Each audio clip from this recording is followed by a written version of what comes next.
추운 날씨 가운데서도 주의 전을 찾아 기도하는 우리 성도님들에게 그 기도의 응답이 삶의 열매로 나타나길 간절히 바라겠습니다. 그래서 우리 가정을 위해서, 자녀를 위해서, 또 남편과 아내를 위해서, 또 직장과 생업을 위해서, 앞으로의 삶을 위해서 기도하는 모든 기도가 하나님 주신 복으로 선한 열매로 차고 넘치길 간절히 바라겠습니다. 오늘 읽은 11장 12절에서 20절 말씀은요, 새벽에 봤던 말씀과 이어지는 말씀입니다. 욥에게는 세 명의 친구가 있었죠. 엘리바스, 빌닷, 오늘부터 소발이라는 친구가 욥에게는 있었습니다. 아마 동방에 있어서 지혜 있는 자들이었고, 또 힘 있는 자였고, 또 누군가에게는 자랑이 되는 그런 능력 있는 사람들이 바로 욥의 친구였을 겁니다. 욥이 어려움을 당했다는 이야기를 듣고요, 그들이 약속을 합니다. 언제 찾아가자 해서 찾아옵니다. 찾아와서 욥의 고난을 함께 7일 밤낮을 동참하는 가운데 욥의 위로가 되기를 원하는 마음으로, 또 욥에게 힘이 되기를 원하는 마음으로 그들도 함께 욥과 생활한 걸 볼 수 있습니다. 그 찰나에 욥이 이제 자기 마음을 조금 열어놓기 시작합니다. 그런데 그 마음을 열어놓은 것이 문제가 되었던 것 같아요. 그래서 그 마음을 열어놓은 그들은 엘리바스가 욥에 대해서 그동안 알고 있었던 욥과의 모습이 틀리니까요, 엘리바스가 충고를 하기 시작하고요, 또 더 나아가서 빌닷이 충고하기 시작합니다. 그리고 욥기 11장에서는 드디어 세 번째 친구인 소발이 충고한 이야기가 11장 1절부터 시작합니다. 새벽에서도 이야기한 것처럼요, 아마 세 명은 그 당시에 여러 가지 법에 따라서 조언했을 것인데 그 순서가 그랬을 거예요. 제일 마지막에 했으니까 아마 소발이 가장 어린 친구였을 것이다 라고 주석학자들이 이야기한다. 새벽에 나누었습니다. 어린 사람이었기 때문에 그러는지 모르지만요, 다른 친구들과 동일하게 충고하는데 그 충고 내용은 변함이 없었습니다. 욥이 너가 죄를 지어서 그런 벌을 받은 것이다 라는 큰 대제는, 큰 전제는 변함이 없었지만 소발은요, 젊어서 그런지 더 직설적으로 더 강하게 욥에게 충고한 걸 볼 수 있습니다. 너의 말 하지 말아라, 변명하지 말라는 거예요. 하나님 앞에서 변명하지 말라는 거예요. 그리고 너의 죄보다 너는 가벼운 처벌을 받고 있는 것을 알아라 라고 이야기하고 있는 겁니다.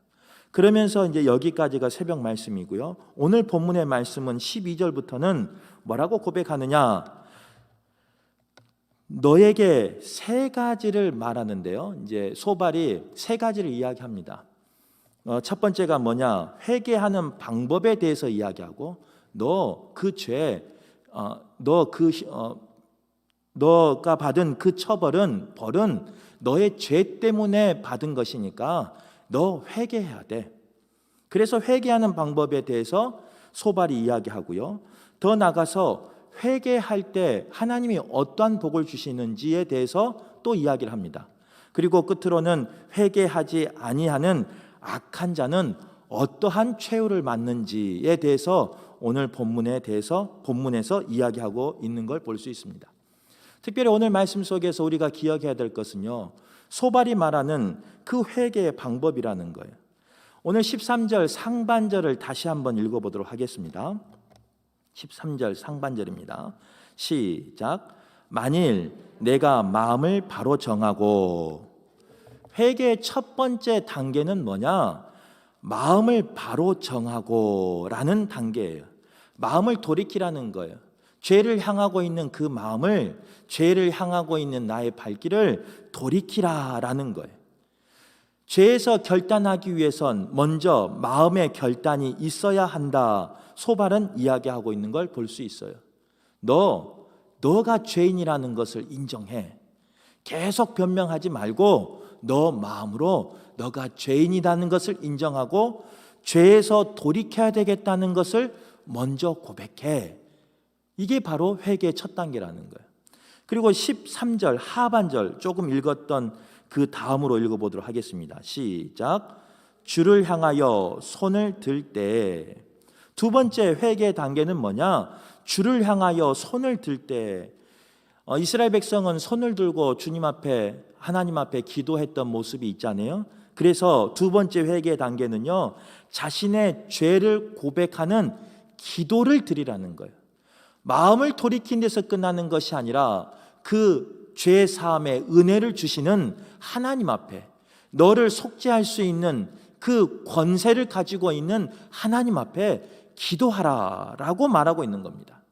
이제 신약으로 와서는 우리의 회개는요, 예수 그리스도의 보혈의 피로 죄 씻음 받을 수 있기에 예수님 앞에 예수 이름으로 예수 그리스도의 보혈의 능력으로 회개 기도해 라는 충언을 합니다. 그리고 세 번째는 14절 말씀이에요. 우리가 14절 말씀을 읽도록 하겠습니다. 시작. 내 손에 죄악이 있거든 멀리 버리라. 불의가 내 장막에 있지 못하게 하라. 세 번째 회개의 단계는 뭐냐? 삶을, 생활을 깨끗이 하라는 거예요. 마음을 돌이키고 기도하는 것만으로 회개가 되지 않는다는 거예요. 회개의 마지막 결정체는 어디에 있느냐? 하나님이 죄 사함을 주시고 그 죄 사함 받은 우리가 이제는 마음만 돌이키는 것이 아니라 내 삶을 거룩한 삶으로, 깨끗한 삶으로 돌이키라. 너의 삶을, 너의 생활을 깨끗하게 돌이키라. 이렇게 권면하고 있습니다. 이 말들이 틀린 말이 아니에요. 다 맞는 말이죠.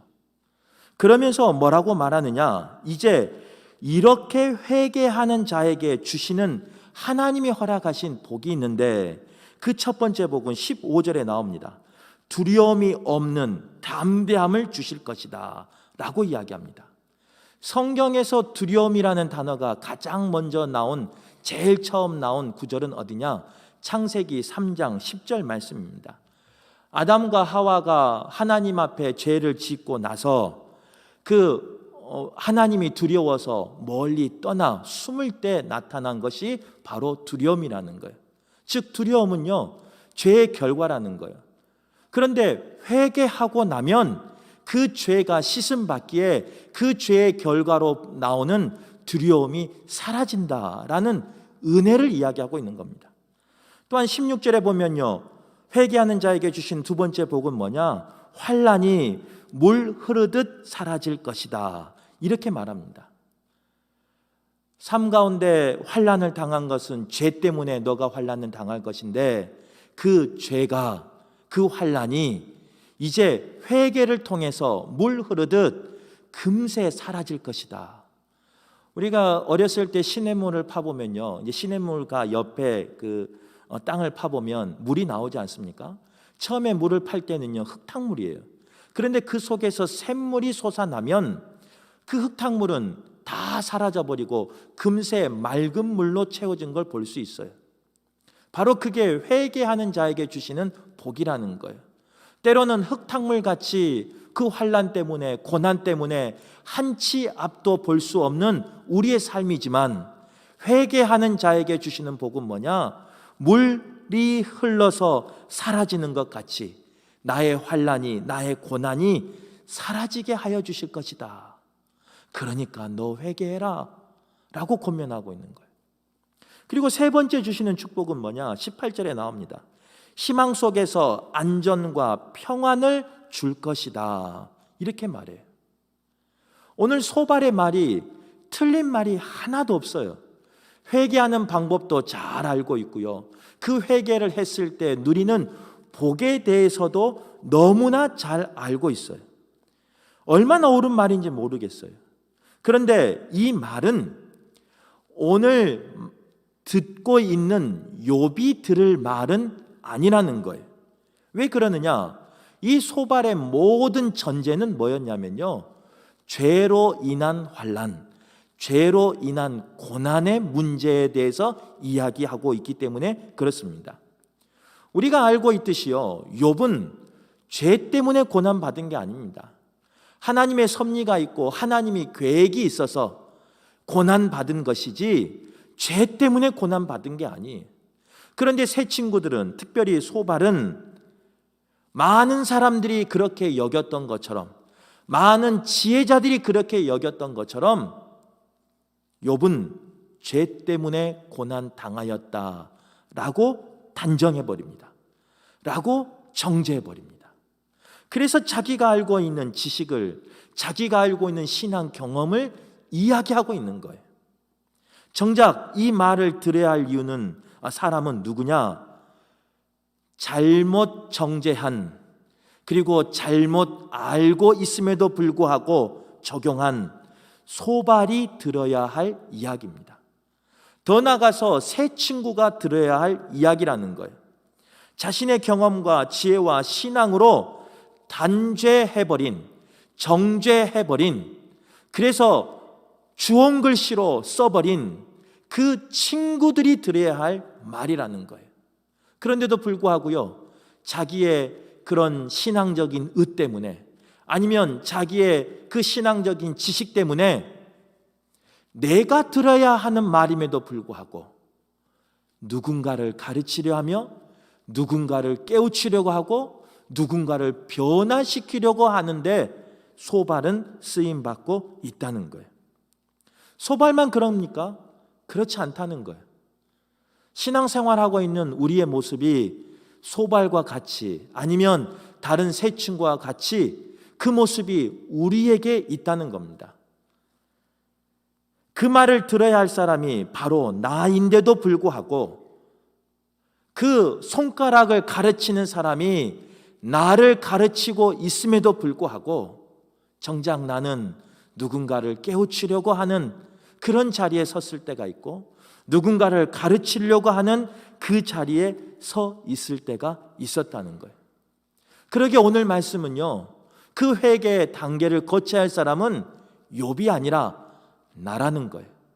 그리고 회개의 단계를 거치고 복을 누려야 할 사람은 누구냐? 바로 나라는 거예요.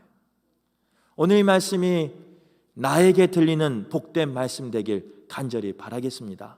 그래서 우리의 삶을 돌아보며 우리의 삶을 다시금 점검하는 복된 시간 되길 간절히 바라겠습니다. 말씀을 마치면서요, 한 가지 이야기를 한번 해볼게요.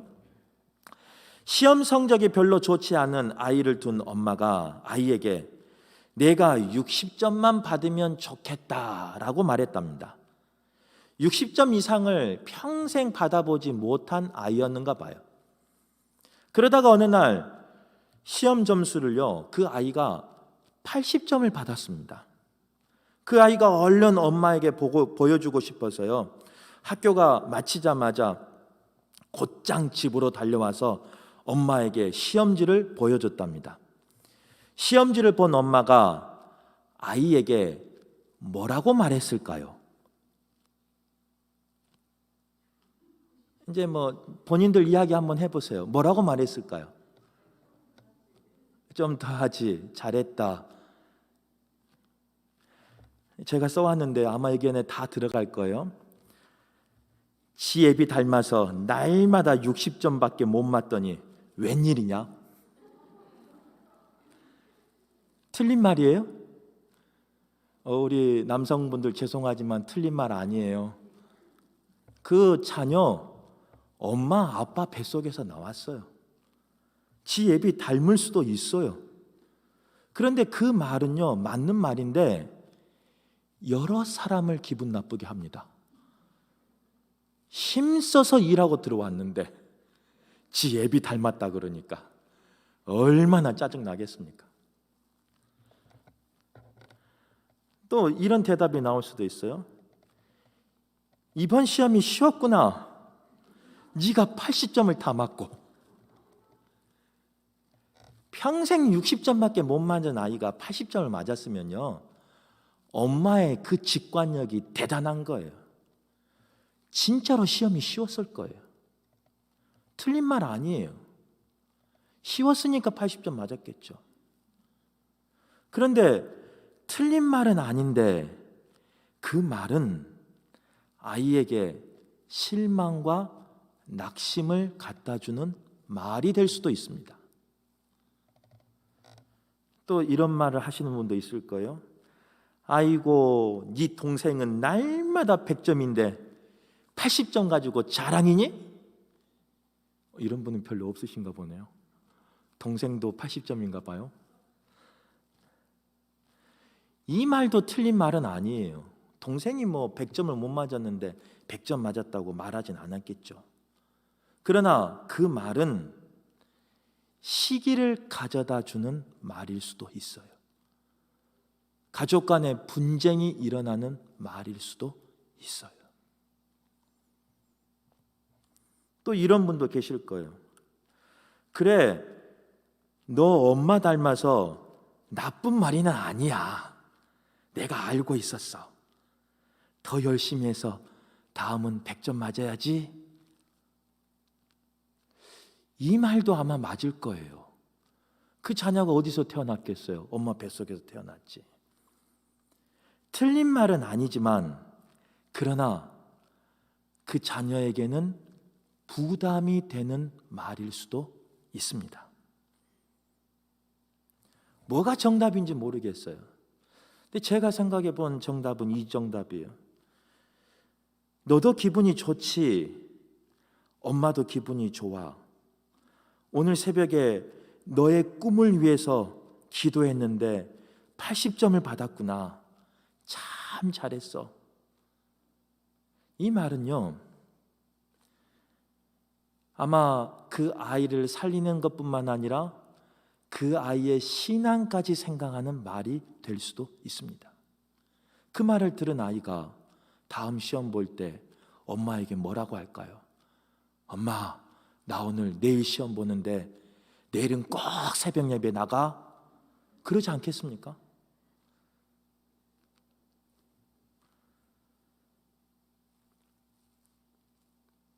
오늘 소발이 하는 말이 틀린 말이 없어요. 그릇된 말이 없어요. 성경에서 벗어난 말이 없어요. 하지만 그 말이 누군가에게는 기분 나쁘게 하는 말일 수도 있고, 낙심되게 하는 말일 수도 있고, 시기를 가져다 주는 말일 수도 있고, 부담을 주는 말일 수도 있다는 겁니다.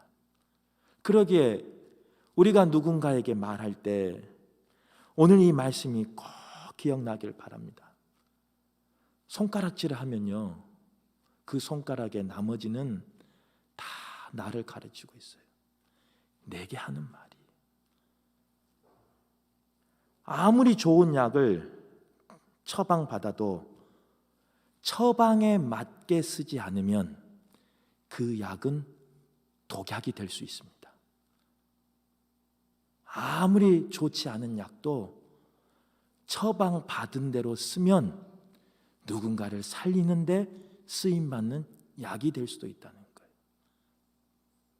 오늘 뭐 예화도 들었지만 또 오늘 말씀을 나누었지만 이 말씀 전하는 사람 저도 잘 알고 있습니다. 듣는 우리 성도님들은 너무나 잘 알고 있는 말씀 아닙니까? 근 20 며칠 동안, 앞으로 이제 며칠 더 보면 한 달 동안 비슷한 말씀을 계속 나누지 않습니까? 그리고 우리가 참 이 욥기의 말씀을 그동안 몇 번을 읽었고 몇 번을 필사했고 우리가 얼마나 많이 들었습니까? 그런데 그 말씀을 들은 우리가 과연 내 삶 가운데서도 말씀대로 살아내고 있냐고요. 아는데 이 아는 말씀처럼 우리가 살아내고 있냐고요.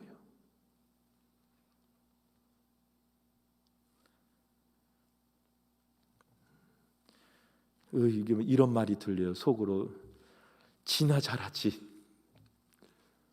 맞는 말이에요. 저의 고민이 그 말이에요. 그 고민이에요. 욥기 말씀을 전하면서 가장 아픈 게 그 마음이에요. 지나 잘하지. 근데 그게 하나님의 음성처럼 들려요. 이상하게. 목사라는 직분 때문에 가르치려고 하는 모습이 매번 있어요.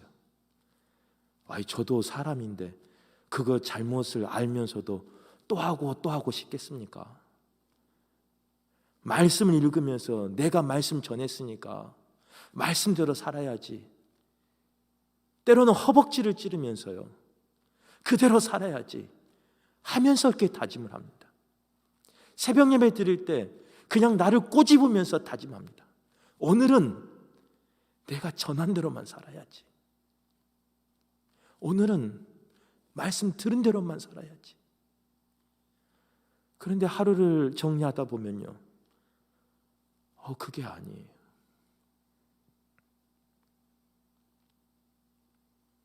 당연한 것처럼 틀린 말이 아니기에 오늘도 때로는 그 틀린 말이 아닌 말을 전할 때가 있었습니다. 그래서 누군가의 기분을 언짢게 하는 일도 있었고, 누군가의 열정을 꺾어버리는 시간도 있었고, 또 누군가에게는 시기를 가져다 주는, 아니면 누군가에게는 부담을 주는 그런 말을 죄송한데 오늘도 했습니다. 말씀을 전하려고 이대로 살아야지, 이대로 살기를 바라는 마음으로 말씀을 전하면서도 불구하고, 전해야 됨에도 불구하고 오늘도 그렇게 살았다는 거예요. 그런데 늘 안타까운 것은요, 이 모습이 저의 모습만 끝났으면 참 좋겠는데, 그래서 교회 안에 이 모습이, 부족한 모습이 저의 모습으로만 끝났으면 참 좋겠는데, 그러면 우리 성도님들은 한 명만 바뀌면 되잖아요. 얼마나 기도하기 쉬워요. 그런데 이 모습이 저의 모습뿐만 아니라 우리의 모습이지 않을까 생각될 때가 있다는 거예요.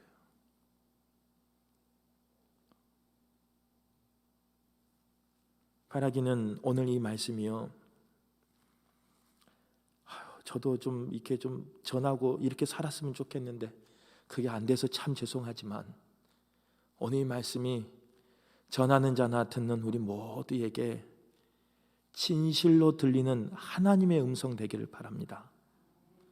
그래서 하나님이 나에게 마지막으로 경고하신다라는 심정으로 오늘 말씀을 받을 수 있기를 바랍니다.